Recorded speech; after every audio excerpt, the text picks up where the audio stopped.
We got a man running with bags underneath us, but don't know if the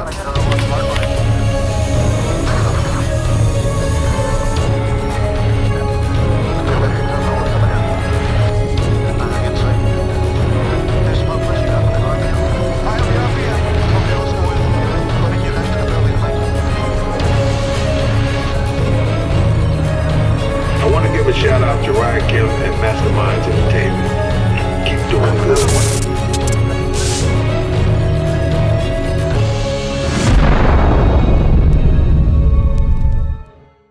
This is Mike Africa of Warclub News, and I have here with me today Tiffany.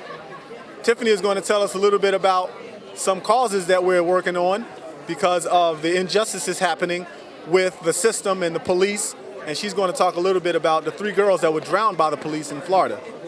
Uhuru, my name is Tiffany. I'm with the African People's Socialist Party here in Philadelphia. We're doing a lot of different things. Here in Philadelphia, we have a couple of institutions, economic development institutions. One is Uhuru Furniture and Uhuru Flea Market, which I run here. And we're also putting out a couple campaigns. One, which is really, really important, is the 3 drowned black girls that's based out of Pinellas County, Florida.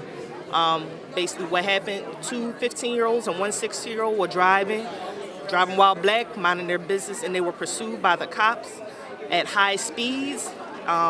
One thing led to another, and the next thing you know, their car ended up in a pond.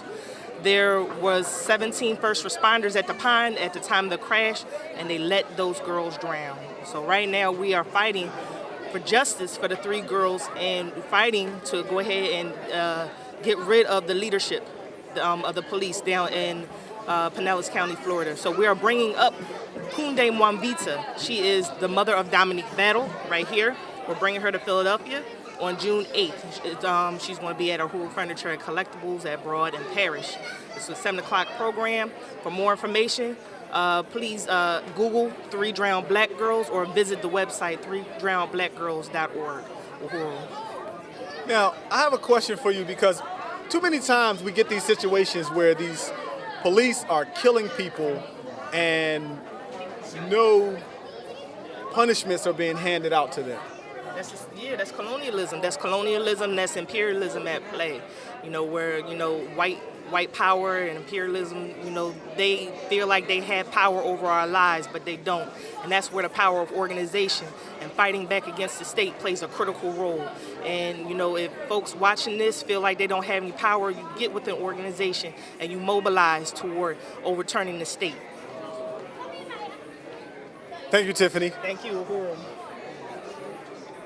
Hi, I'm Sister Helen Prejean. I wrote the book Dead Men Walking, and I'm proud to be part of this very important project whose goal is to bring attention to a new form of enslaving the poor, minorities, and undereducated for financial gain through the legal and prison industrial system.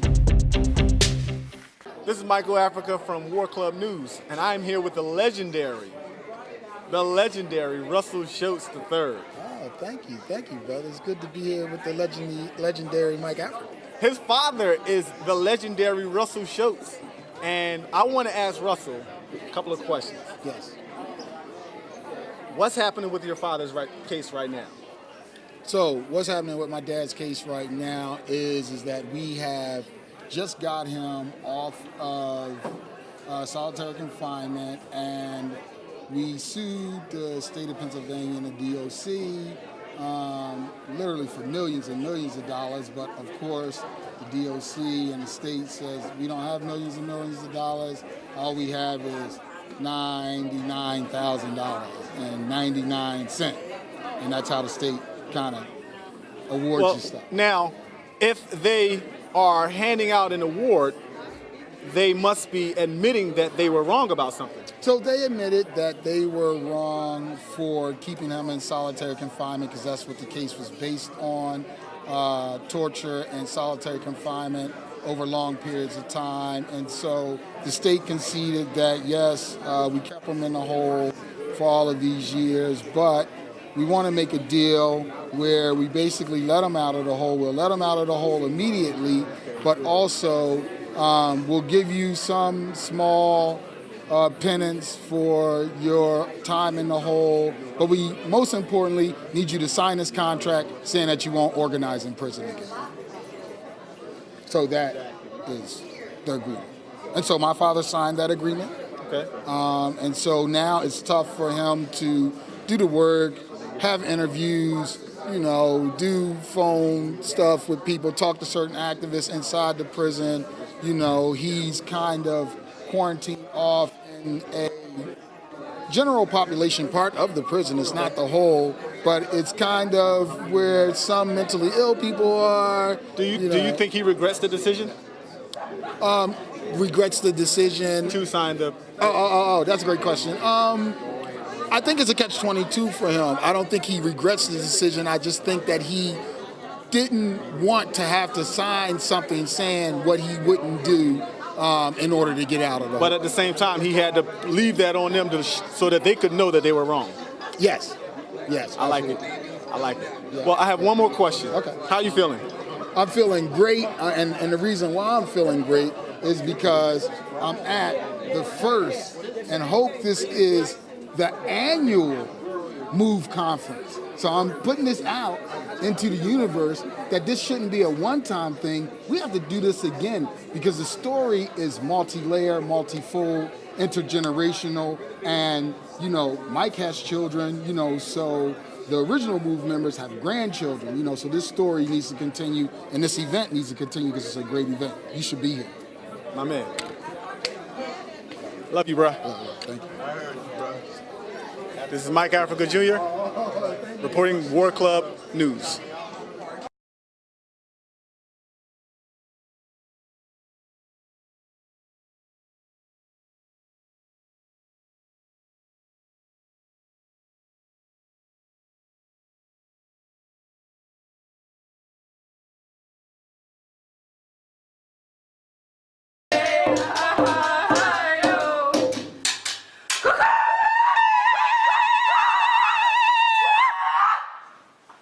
We come here today to say no pipelines through our territory.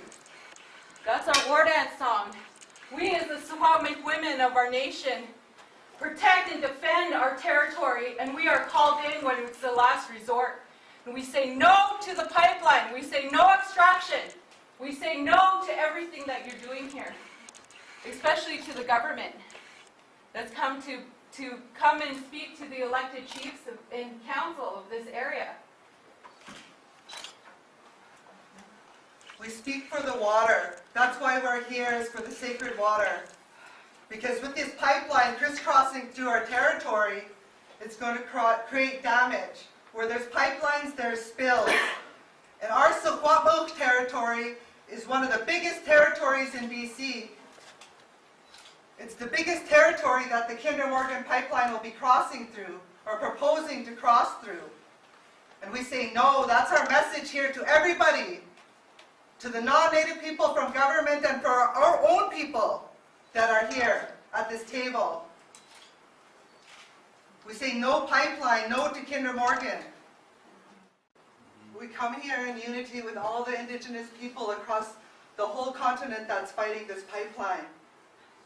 Straight from the Wet'suwet'en, the Unistoten that are up there at their camp right now on the GPS route of that pipeline, stopping 7 proposed pipelines. We stand in unity of all the Indigenous nations that this pipeline is going to be trying to go through, trying to affect our water, trying to contaminate our water. We're not going to let people of today contaminate our children's water. And we send our war cry. We send our war cry to the universe for all of our ancestors to be here with us. To stop this pipeline from going through, to keep our water clean, because it's our water. It all comes down to our water. Our water is sacred. Our water was put here on this earth, and it's for us to protect it as the women, as the warriors. Like my sister said, we are the last resort when it comes to our defense. When the women are called in, they're our last defense and our last resort in protecting our territory. So everybody know that this is your first, last, and final notice that this pipeline, this Kinder Morgan expansion is not going through. You're going to be met with conflict and confrontation all along this pipeline route. Live and animated from the MOVE conference, this is Mike Africa Jr. with Fred Hampton Jr. Tell them who you are, man. Chairman Fred Hampton Jr., Chairman of the Black Panther Party Cubs. I'm honored and humbled to be right here. This historical mobilization for the MOVE. We here live and direct. Live and direct, live and direct. We got a lot of things going on here today. There's a lot of people here from all over the world here today to hear and learn about the MOVE organization. Chairman Fred Hampton Jr. has been here with MOVE for a long time and been a long time supporter. We support each other and have for a long time. Tell them a little bit about your father, man. Honored to say I've fallen from the tree of two freedom fighters, that of Chairman Fred Hampton and also of Uhuru and Jerry, formerly known as Deborah Johnson. Chairman Fred was the chairman of the Illinois chapter of the Black Panther Party, which was the largest chapter of the Black Panther Party. Under his tenure, such dynamics as the Rainbow Coalition was implemented. Such survival programs, the free breakfast program, they fed a minimum of 3,500 children a week. Due to this organizing, he was subsequently framed and locked up, was a political prisoner in the infamous Stateville, also known as Bernard. Also subsequently assassinated, we stress that term, assassinated by the federal government, along with that of Defense Captain Mark Clark, December 4th, 1969. With that, his widow, his wife and comrade, Uhuru and Jerry, add insult to injury, she was locked up. And in fact, that was my first jail cellie. She was 8.5 months pregnant with me. December 4th, 1969, I was supposed to be born inside the concentration camps. In fact, when I talk about it, correlate with you, you know what I'm saying, particularly for a number of different reasons, but in particular, you know what I'm saying, about you know what I'm saying, being born behind enemy lines, you know what I'm saying, right. Real talk. Right. For those who don't know, like literally, that's not no slick sound bite. Our brother Mike Africa born with his mother held captive, you know what I'm saying, inside those concentration camps. So just even talking about this kind of something is correlated with. That's right, I was born in a prison cell. Yeah. And are you telling me that their attacks on the Black Panther Party was because of trying to help people? No doubt about it. No doubt about it. Breakfast programs. No doubt about it. And I know a lot of times when we talk about government attacks on the Black Panther Party, or our movements, our people in general, sometimes I'm guilty of being subjected to things that people understand. It's logical to understand that the government has a problem with that. But I'm going to struggle to keep in context that there's a lot of propaganda put out that the government is trying to stop crime, or they're trying to make sure people eat and get an education and so forth. Nothing. And again, nothing could be further from the truth. And we struggle to expose these contradictions, you know what I'm saying? When we talk about December 4th, 1969, we talk about August 1978, we talk about May 13, 1985, you know what I'm saying? We talk about the assassination of Malcolm X and so many other forces and so many attacks on our community. It's important that we struggle to put it in correct political context, and it's a war waged on our people. And in particular, those who go against the grain, you know what I'm saying? You say that your father was assassinated. Yes. What were they there for? What were the police there for? What was their reason? What was their warrant? What was their purpose?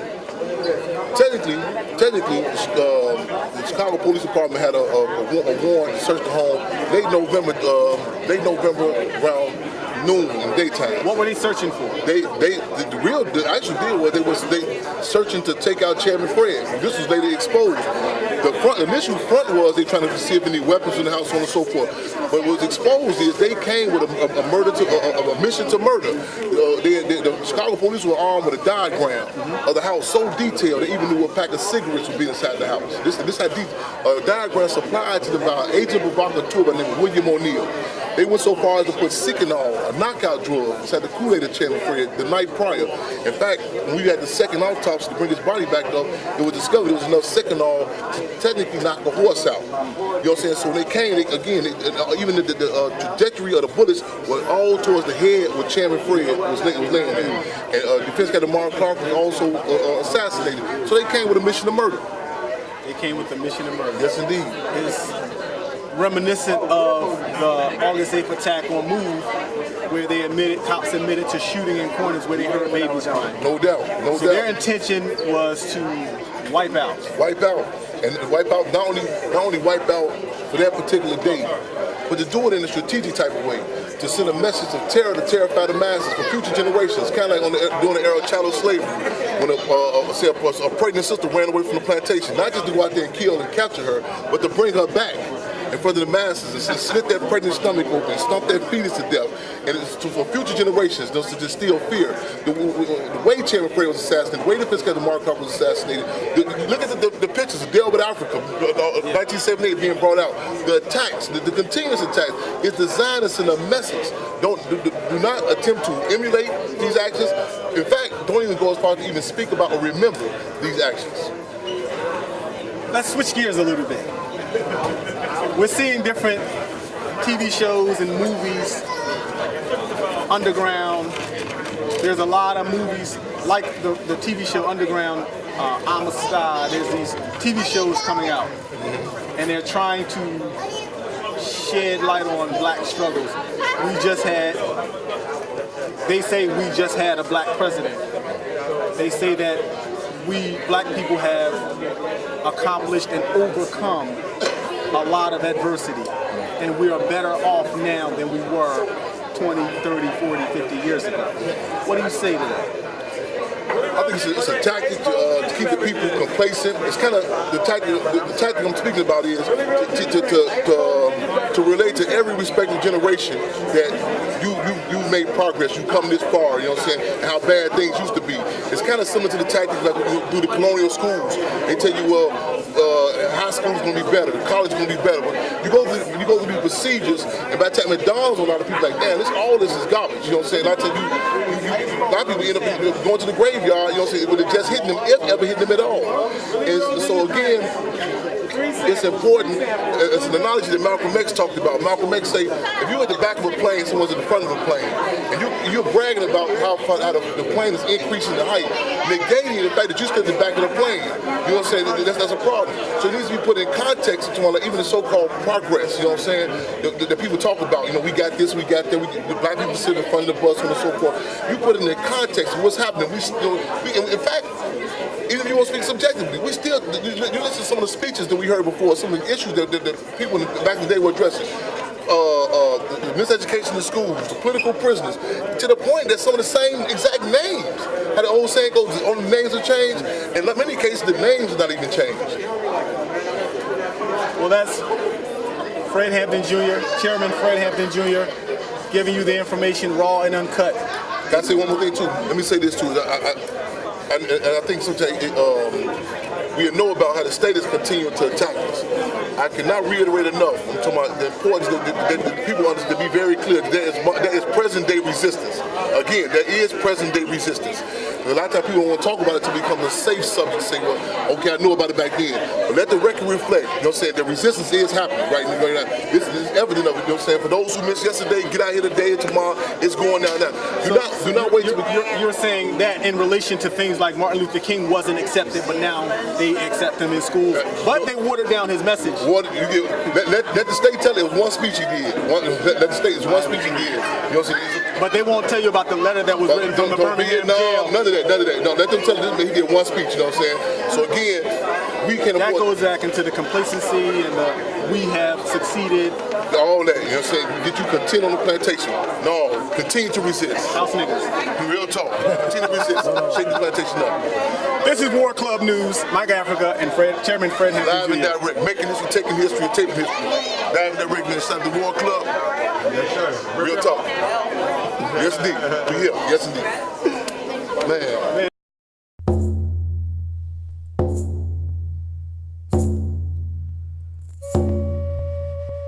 We're in a state of an indigenous national emergency. The destruction of our homeland is happening right here, right now. It's really important for us to remember our history. You know, unless you're one of the first Americans, a Native American, you came from someplace else. Somebody brought you.